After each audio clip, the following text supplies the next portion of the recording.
देखा, सब मुझसे कितना डरते हैं। अब से मेरी हर बात माननी पड़ेगी तुझे, नहीं तो क्या होगा ये तुझे पता ही है।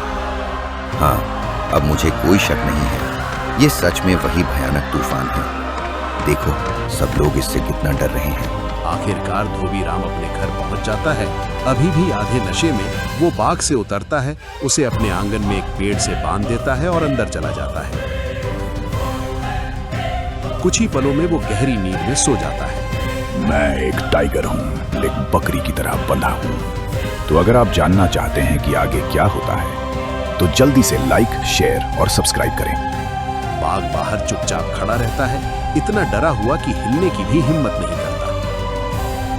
धोबीराम रात भर की शराब के बाद अब भी बेहोशी जैसी गहरी नींद में सो रहा था। उठो, हमारे आंगन में एक टाइगर खड़ा है। लोग कह रहे हैं कि तुम कल अपने नकली टाइगर गधे की जगह असली टाइगर की सवारी कर रहे थे। राम भारी सिरदर्द और नशे के असर के साथ धीरे धीरे उठता है। क्या टाइगर? नहीं, वो तो हमारा गधा है जिसका नाम टाइगर है। सीता गुस्से में उसके सिर पर जोर से मारती है। अरे बेवकूफ, खुद जाकर देखो। राम अपना सिर सहलाते हुए उलझन में दरवाजे की ओर बढ़ता है।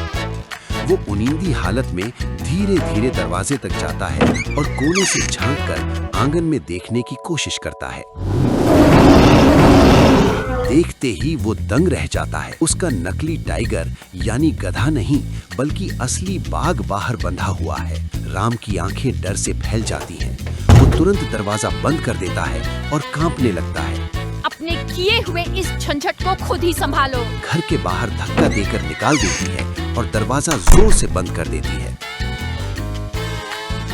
अब राम बाहर खड़ा है, असली बाघ के सामने। हाँ, शायद जंगल में भटकते समय उसे कोई अलौकिक शक्तियां मिल गई हो। इसीलिए उसने अपना नाम धोबीराम से बदलकर महाबली तूफान रख लिया है।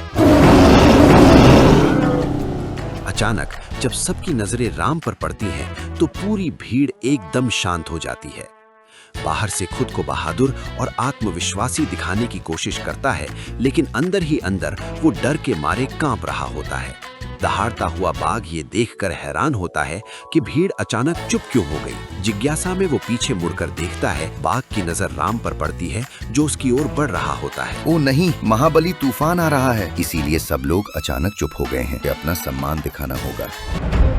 तभी बाघ तुरंत झुक जाता है और राम के सामने सिर झुकाकर बैठ जाता है।